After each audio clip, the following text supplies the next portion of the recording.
Hello everyone, एक बार फिर से आप सभी का स्वागत है आपका अपने यूट्यूब चैनल एजुकेशनल गैलरी में। दोस्तों, इस पर्टिकुलर वीडियो में हम एनसीईआरटी एग्जाम्पलर के क्वेश्चन को सॉल्व करेंगे और इस बार हमारा टॉपिक है human I and the colourful world. Class 10th का टॉपिक है। ऑलराइट, ये आपके बोर्ड एग्जाम के लिए बड़ा ही इंपॉर्टेंट है, आइदर बिहार बोर्ड हो या सीबीएसई हो। मीडियम तो हमारा इंग्लिश ही है, लेकिन हम ये दोनों के सिलेबस में है, तो आप दोनों लोग यहाँ पर देख सकते हैं। ऑलराइट, एक एक क्वेश्चन को यहाँ पर ऑब्जेक्टिव क्वेश्चन को डिस्कस करेंगे दोस्तों। और ये हमारा मिशन 95+ सीरीज जो है साइंस और मैथ में, उसी का है। इसका हम प्लेलिस्ट का लिंक भी दे देंगे, आप उसमें जाके देख सकते हैं। और यहाँ से 100% क्वेश्चन जो आपके एग्जाम में क्वेश्चन पूछा ही जाएगा मिशन 95+ सीरीज से। ऑब्जेक्टिव में, सब्जेक्टिव में कहीं ना कहीं आपको क्वेश्चन दिख जाएगा। आइए स्टार्ट करते हैं। The human I and the colourful world, chapter 11 है आपका एनसीईआरटी का। इसके हम ऑब्जेक्टिव क्वेश्चन को सॉल्व करेंगे, ताकि एग्जाम में अगर यहाँ से क्वेश्चन आता है, और आता ही है दोस्तों, एज इट इज क्वेश्चन उठ जाता है आपके as it is NCERT exemplar से। आइए करते हैं first question. A person can not see distinctly object kept beyond 2 meter. मतलब कोई पर्सन है दोस्तों, 2 मीटर से बाद, 2 मीटर के बाद कोई ऑब्जेक्ट अगर रखा रहता है दोस्तों, तो एक कोई पर्सन है जो उसको नहीं देख पाता है। अब देखिए, मतलब फार नहीं देख पाता है, तो आप बता सकते हैं कोई पर्सन अगर फार नहीं देख पाता है, फार का विजन नहीं है, नियर अच्छे से देख पाता है, तो क्या हुआ? मायोपिया। मायोपिया में क्या होता है? मायोपिया को हम शॉर्ट साइटेडनेस भी कहते हैं। ठीक है, नियर तो ठीक होता है, फार पॉइंट उसका मतलब फार नहीं देख पाता है। तो केस तो मायोपिया का है। मायोपिया को किससे करेक्ट करते हैं? तो कनकेव लेंस से करते हैं। ये तो ऑब्जेक्टिव आपको पता होगा, कनकेव लेंस से करते हैं। कनकेव लेंस का फोकल लेंथ क्या होता है दोस्तों? निगेटिव होता है। तो फोकल लेंथ जब निगेटिव हो तो पावर भी इसका क्या होगा? निगेटिव होगा। तो आंसर तो हमारा ये होगा या ये होगा। ऑलराइट, अब देखिए बी और डी में से हमको चेक करना पड़ेगा। तो 0.5 होगा कि 0.2 डायप्टर होगा माइनस का, वो हमको देखना है।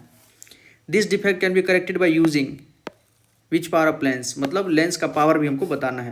तो देखिए दोस्तों, आपके पास ये दिया हुआ है कि बियॉन्ड 2 मीटर, 2 मीटर से ज़्यादा नहीं देख सकता है। मान लीजिए इसका आइज है, यहाँ कोई लेंस लगाएगा, कॉन्केव लेंस लगाएगा, और 2 मीटर के 2 मीटर पे इमेज बनना चाहिए। इमेज अगर यहाँ बन जाता है तो आँख जो है क्या करेगा? इस इमेज का, इसको ऑब्जेक्ट मान के, आँख जो है इस इमेज को ऑब्जेक्ट मान के, और रेटिना पर क्या करेगा? इमेज बना देगा। लेकिन कोई ऑब्जेक्ट जो है दोस्तों इससे ज़्यादा दूर पे है, इस 2 मीटर से बियॉन्ड है, इसके बियॉन्ड है, तब वो जो बिना लेंस का हमने देख पाएंगे। तो लेंस क्या करेगा? लेंस हमारा यहाँ पर यही काम करेगा कि जो भी ऑब्जेक्ट इस 2 मीटर से ज़्यादा दूरी पे है, उसका इमेज क्या करना चाहिए? यहाँ बन जाना चाहिए। ठीक है, लेंस का इस लेंस का मतलब बाहर से हम कॉन्केव लेंस लगा रहे हैं, उसका यही काम होगा कि जो भी ऑब्जेक्ट बाहर में 2 मीटर से ज़्यादा दूर पे है, उसका इमेज कम से कम यहाँ पर बन जाए। उसका तो आँख हमारा खुद जो है इसको रेटिना पे बना देगा। इससे क्या क्लियर हो गया? इससे ही आपका यू क्लियर हो गया। देखो यू कितना, यू हमारा इन्फिनाइट, मतलब 2 मीटर से दूर कहाँ भी रहेगा तो हमारा इमेज कहाँ बनना चाहिए? वी बराबर -2 मीटर। ऑब्वियसली बात है, इमेज हमारा इधर ही बनना चाहिए, लेफ्ट साइड में बनना चाहिए। तो इमेज हमारा क्या होगा? वी कितना होगा? -2 मीटर। फोकल लेंथ निकाल लीजिए। फोकल लेंथ हम कैसे पता चलेगा? फोकल पता चलेगा तभी तो पावर निकाल पाइएगा ना। लगाइए मिरर का फॉर्मूला। मिरर का फॉर्मूला दोस्तों, मिरर का फॉर्मूला क्या होता है? 1/u + 1/v = 1/f, या 1/v + 1/u = 1/f। अब देखिए 1/u कितना है? इन्फिनाइट है, प्लस 1/v, 1/v कितना है? v है -2 मीटर। ठीक, = 1/f। यहाँ से f 1/∞ क्या होता है? 0, और -1/2 बराबर 1/f। f कितना आ गया? -2। फोकल लेंथ आ गया -2 मीटर में है दोस्तों। पावर क्या होता है? पावर होता है 1/f। f क्या मीटर में होना चाहिए? बराबर 1/-2 कितना होगा? -1/2। ठीक है, -1/2 डायप्टर, इसको क्या लिख सकते हैं? 0.5 डायप्टर माइनस का। तो आंसर क्या होगा हमारा? 0.5 डायप्टर। बी ऑप्शन हमारा करेक्ट होगा दोस्तों। ठीक है, तो आप समझ गए होंगे, अच्छा खासा क्वेश्चन है एग्जाम में, कई बार क्वेश्चन एज इट इज पूछ दिया गया है, तो अब इसको आप आसानी से सॉल्व कर पाइएगा। नेक्स्ट क्वेश्चन हम करते हैं। सेकेंड नंबर देखिए, a student sitting on the last bench can read the letters written on the black board. मतलब कोई बच्चा बैक बेंचर है, पीछे के बेंच पे बैठा हुआ है, बोर्ड को बेहतरीन तरीके से देख पा रहा है, but is not able to read the letter written his text book. लेकिन पास में जो बुक है उसके लेटर को नहीं देख पा रहा है। मतलब बच्चा बड़ा अजीब है, बोर्ड को देख पा रहा है, बोर्ड पे जो भी लिखा रहता है, ठीक है, उसको देख पा रहा है, लेकिन उसके पास जो नोटबुक है पास में, उसको नहीं देख पा रहा। मतलब दूर देख रहा है, नज़दीक नहीं देख पा रहा है दोस्तों। तो ये हाइपरमेट्रोपिया का केस है। हाइपरमेट्रोपिया, लॉन्ग साइटेडनेस जिसको कहते हैं, लॉन्ग साइटेडनेस। लॉन्ग साइटेडनेस हम दूर देख पाते हैं, नज़दीक नहीं देख पाते, वही चीज़ है। विच of the following statement is correct, तो नज़दीक नहीं दिख पाते हैं, इसका मतलब क्या हुआ, जो उसका नियर पॉइंट है दोस्तों, नज़दीक नियर पॉइंट जो है मतलब 25 सेंटीमीटर जो नियर पॉइंट होता है, 25 सेंटीमीटर नियर पॉइंट होता है, नियर पॉइंट क्या हुआ, रिसीड अवे हो गया है, ठीक है, वो दूर चला गया है, मतलब इमेज दूर बनेगा तभी जाके वो उसको देख पाएगा, पास वाले को नहीं देख पाएगा। तो ऑप्शन क्या होगा हमारा, the near point of his I has receded away, उसका नियर पॉइंट जो है मतलब बहुत दूर हो चुका है। नेक्स्ट क्वेश्चन 3rd नंबर, देखिए प्रिज्म तो आपके सिलेबस में नहीं है तो इस क्वेश्चन को दोस्तों हम यहाँ पर छोड़ते हैं। 4th नंबर देखिए, at noon the sun appear white, दोपहर के समय देखिएगा, सुबह के समय हल्का सूरज में मतलब लालिमा दिखती है, सन के लाइट में लालिमा दिखती है, उसके बाद थोड़ा आपको येलो कलर का लाइट दिखेगा, ठीक है, लेकिन दोपहर आते आते दोस्तों एकदम लाइट जो है वाइट डाइजलिंग, वाइट कलर का सूर्य चमकने लगता है, उसका जो लाइट है वाइट कलर का चमकने लगता है। तो उसके पीछे क्या कारण है, light is least scattered, all the colour of the white light are scattered away, blue colour is scattered the most, red colour is scattered सबसे ज़्यादा रेड कलर, ठीक है। तो दोपहर के समय दोस्तों, नून के समय क्या होता है, सन हमारे ऊपर होता है, ओवर हेड होता है, सन हमारे सीधे सर के ऊपर होता है, ओवर हेड होता है, ठीक है। और इसमें जो है हमारा और सन का जो डिस्टेंस है थोड़ा कम होता है, लेस डिस्टेंस होता है, सुबह के केस में तो दूर होता है, लेकिन इस केस में लेस डिस्टेंस होता है, ठीक है। तो जो ब्लू कलर होता है वो सबसे कम स्कैटर होता है,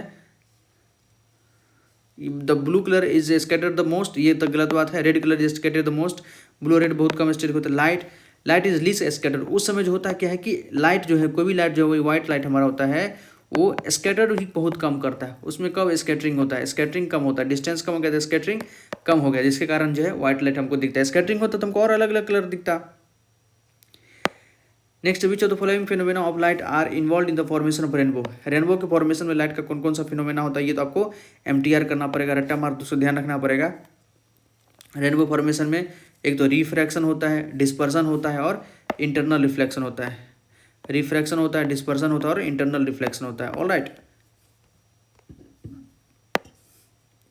6 number, twinkling of star is due to atmospheric, star का ट्विंकलिंग क्यों होता है, रिफ्रैक्शन के कारण, twinkling of star is due to refraction of light by different layer of varying refractive index, जो एटमॉस्फेयर का अलग अलग लेयर है वो सबका रिफ्रैक्टिव इंडेक्स अलग होता है, ये μ1 है, ये μ2 है, ये μ3 है, ये μ4 है, लाइट यहाँ से आया, इधर रिफ्लेक्ट किया, इधर रिफ्लेक्ट किया, इधर रिफ्लेक्ट किया, रिफ्लेक्ट कर करके हमारे पास आता है, इस बार कई बार मतलब रिफ्रैक्शन होता है यहाँ पर, तो refraction of light by different varying refractive index है, रिफ्रैक्टिव इंडेक्स अलग अलग होता है, उसके कारण ऐसा हो रहा है।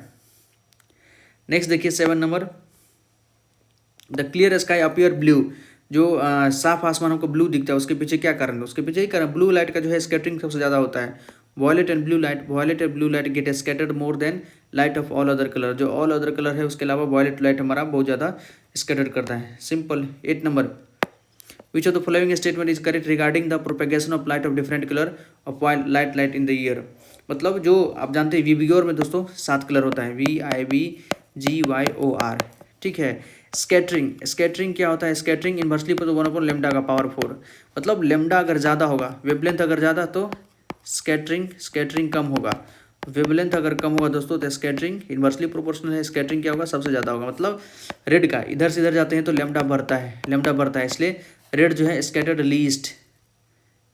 लीस्ट, इसका सबसे कम स्कैटरिंग होता है, इसका सबसे ज़्यादा होता है, ठीक है, मोस्ट स्कैटर्ड। तो देखिए, तो जो ब्लू कलर हमको दिख रहा है उसके पीछे कारण क्या है कि blue light moves faster, speed नहीं दोस्तों, स्पीड सबका सेम होता है, ठीक है। The clear sky is blue in colour, क्योंकि ब्लू कलर का स्कैटरिंग सबसे ज़्यादा होता है, लेकिन जो है उस केस में हमारा स्पीड जो है सारा लाइट का सेम ही रहता है।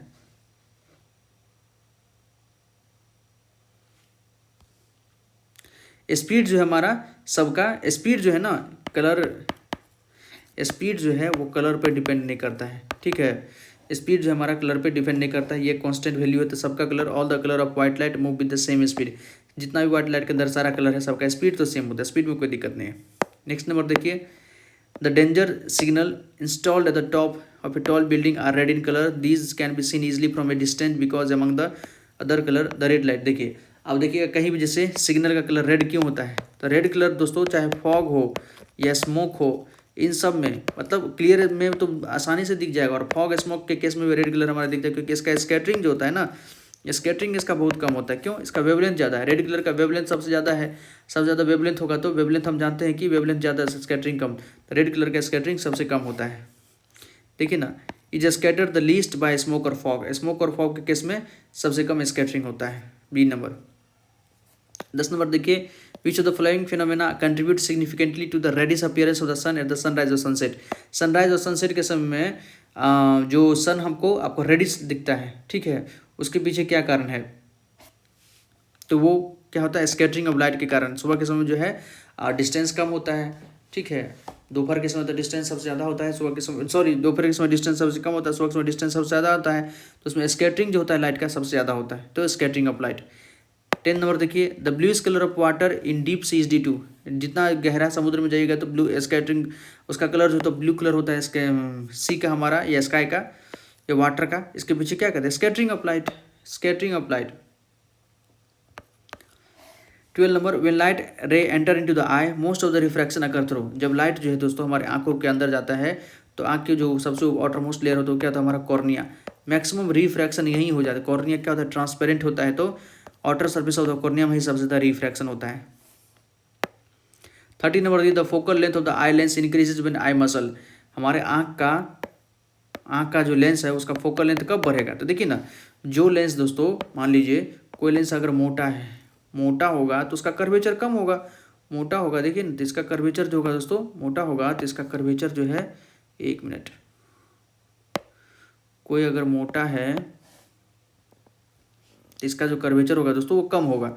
अब कोई लेंस अगर हमारा पतला है, ये लेंस हमारा पतला है, तो इसका कर्वेचर देखिए दोस्तों, इसका कर्वेचर जो होगा कुछ इस प्रकार का, इसका कर्वेचर बहुत दूर तक होगा, ठीक है। तो हमसे कह रहा है कि the focal length of the eye lens increases when eye lens, focal length को हमको बढ़ाना है, फोकल लेंथ को बढ़ाना है तो लेंथ को क्या होगा? इसका फोकल लेंथ ज़्यादा होगा। लेंस जितना पतला होगा उसका कर्वेचर ज़्यादा होगा, कर्वेचर ज़्यादा होगा तो फोकल लेंथ ज़्यादा होगा। Are relaxed and lens become thinner, lens जितना ज़्यादा पतला होगा उसका जो है फोकल लेंथ उतना ज़्यादा होगा। ऑलराइट, तो ऑप्शन ए 13 का ए। फोकल लेंथ, ठीक है, कब इंक्रीज करेगा? तो जब आई मसल्स हमारा रिलैक्स होगा और लेंस हमारा पतला हो जाएगा। 14 number, last but not the least, which of the following statement is correct? कौन सा सही है? A person with myopia can see distant object near clearly. तो मायोपिया और हेटेरोमेट्रोपिया क्या आप जानते हैं? मायोपिया इसको दोस्तों हम शॉर्ट साइटेडनेस भी कहते हैं। शॉर्ट साइटेडनेस मतलब शॉर्ट तो डिस्टेंस अच्छे से दिखता है, शॉर्ट आप अच्छे से देख पाइएगा, लॉन्ग डिस्टेंस को नहीं देख पाइएगा। ऑलराइट, और एक होता है हाइपरमेट्रोपिया। इसको क्या कहते हैं? Long sightedness. इसमें क्या होता है? लॉन्ग तो दिखता है, शॉर्ट हमको नहीं दिखता है। शॉर्ट मतलब क्लियरली नहीं दिखता है। आप देख लीजिए, ये person with myopia can see distinct object clearly, distinct को तो देख ही नहीं पाते, तो गलत है। ये person with hypermetropia can see near by object है, हाइपरमेट्रोपिया वाला can see near by object के लिए, नियर बाय ऑब्जेक्ट देख ही नहीं पाता है सही से। Person with myopia can see near by object के लिए, हाँ, नियर बाय ऑब्जेक्ट को मायोपिया वाला देख पाता है, तो सी ऑप्शन हमारा करेक्ट होगा। ठीक है दोस्तों, तो हम इसने ऑब्जेक्टिव क्वेश्चन सारा क्वेश्चन आपको कर दिए हैं। एज इट इज आपको ये जो सनराइज और सनसेट के समय में सूर्य का कलर या आसमान लाल क्यों दिखता है, वो क्वेश्चन आज कई बार क्वेश्चन पूछा जा चुका है। वाटर डीप सी का कलर ब्लू होता है, उसका पीछे क्वेश्चन पूछा जा चुका है। रेनबो का फॉर्मेशन से रिलेटेड क्वेश्चन पूछा जा चुका है। तो ये सब क्वेश्चन को अच्छे से ध्यान रखिए। एनसीईआरटी का क्वेश्चन आपके एग्जाम में एज इट इज दोस्तों आ जाते हैं। ठीक है, आप हमारे वीडियो को लाइक कीजिए, चैनल को सब्सक्राइब कीजिए, और कोई क्वेरी हो तो कमेंट सेक्शन वो भी पूछेगा दोस्तों। हम आपको और भी नए टॉपिक का मतलब इसके बाद इलेक्ट्रिसिटी उसका भी बना के आपको अपलोड कर देंगे। थैंक यू, जय हिंद।